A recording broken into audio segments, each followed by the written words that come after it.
Okay. Anybody from Detroit will tell you what you drive is almost more important than where you live at, which is ridiculous. Okay.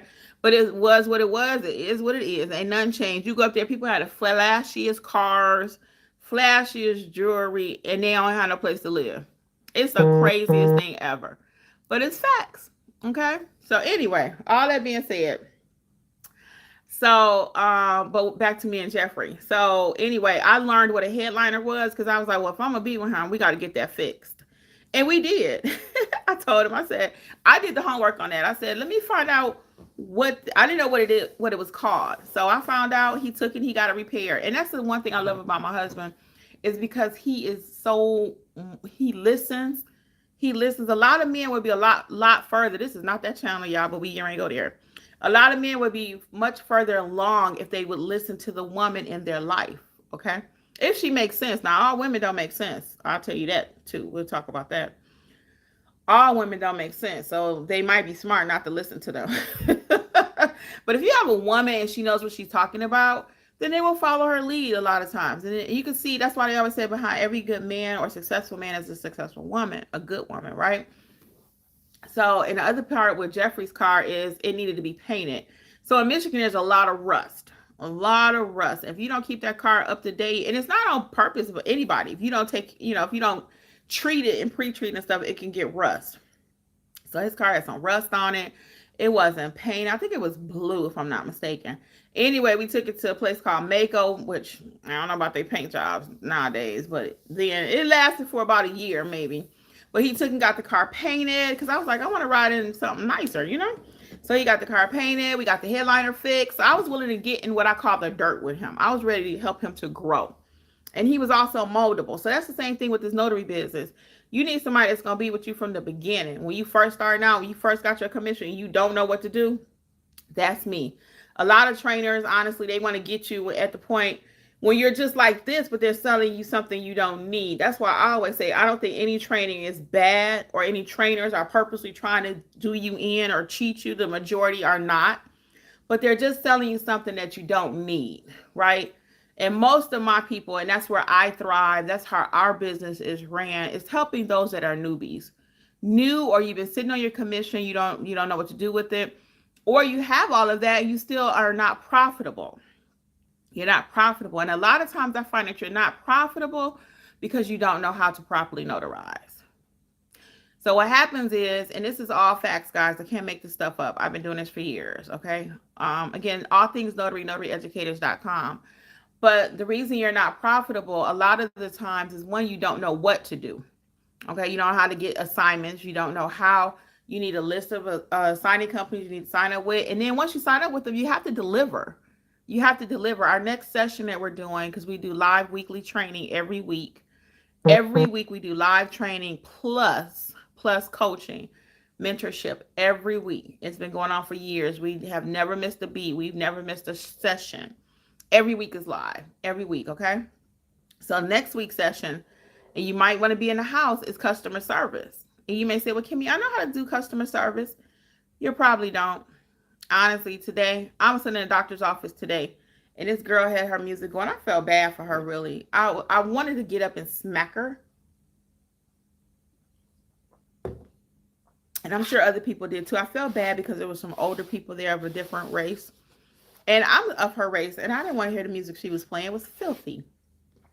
It was absolutely filth. It was filthy. Cussing like crazy. She's singing a little bit out loud. She had her earbuds in, but it was so loud you could still hear it. Every word.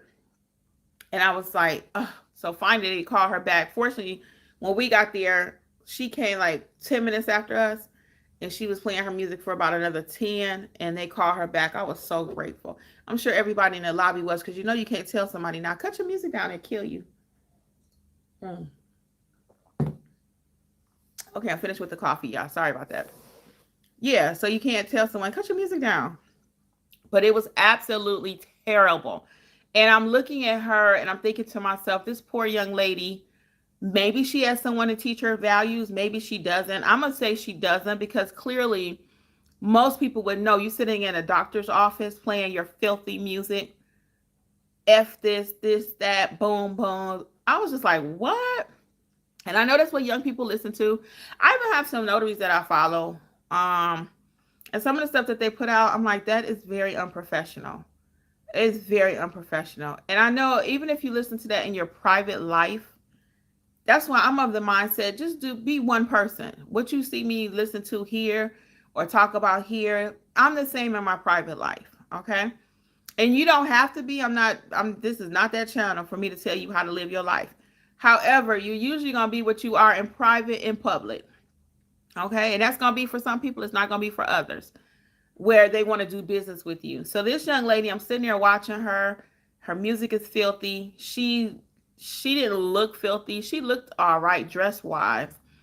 But if she's talking like that and listening to that kind of music all day long, it has to be affecting her mind. It has to be affecting her mind. There's no way she could listen to that filth, that crap all day and it not affect her. There's no way. No way.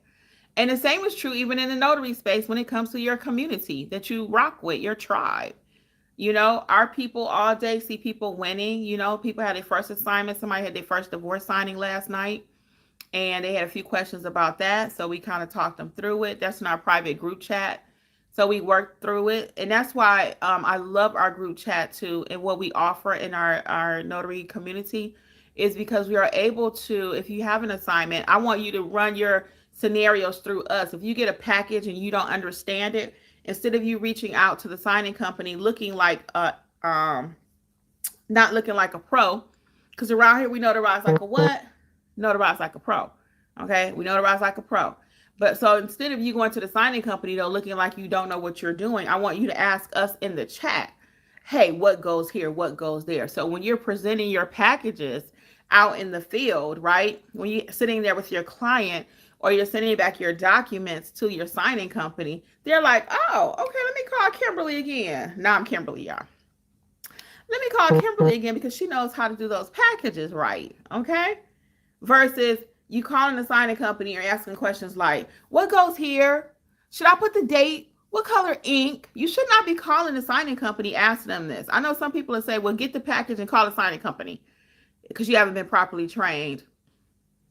No, no, and no. They're going to walk you through that package. They're going to tell you, yes, notary, write the date. Yes, notary, they need to sign. Yes, notary, use this color ink. Yeah, but they ain't going to call you again. They're not, because those are basic 101s that you should know. And when I say you should know, either you're going to self-teach yourself, right? Self-teach. I'm all about that because I did it. I self-taught. Again, remember, I didn't have anybody help me. I self-taught. So either you're going to self-teach and learn how to properly do your work so you can get more work, or either you're going to have to pay somebody. Notary educators, what better place to pay? Because we're going to help you from the ground up. Okay? We're going to help you from the ground up. So there's a difference, you see? So you cannot just be reaching out. And that's why the signing companies now, and they can send out 3-4 pages of instructions, and they do. And they have to, because a lot of notaries don't know what they're doing. When I tell you they don't know what they're doing, y'all, I'm not lying. I have been called out so many times as a third notary on something because that's why they pay so low too. So they start out, Jeffrey got an offer last night for $20. He said, look at this. So he showed me his phone. I'm looking at that. I said, who is that? So I looked at the name of the company. I was like, yeah, right. So $20, but why are they going to pay $20? If somebody will go out there and do it right for $20, they made a lot of money. But they have to start out at $20 because they already know I got to hire 2 more notaries to go get it right. So you paying $20, you're going to get a $20 notary. Okay? I'm not a $20 notary. No. Okay? I'm not a $20 notary. I'm not. Ain't nothing I'm doing for $20. Okay? But I know my stuff. Right? So they already know when I send my job out to Kimberly, it needs to be at least $75 for the same thing they just offered somebody else $20. So when they send it to me, I'm a last resort for them. Because they've already sent out 2 notaries. They sent out a $20 notary, accepted it. Then they sent it out to a $30 notary, and it's still incorrect. Now you got to pay me $75. Now you got to pay me $150. Now you got to pay me the $125 because you already know it's going to be turned back in correctly, right? So what kind of notary are you? Are you a $20 notary? Do you take $20 jobs? Do you do $20 work?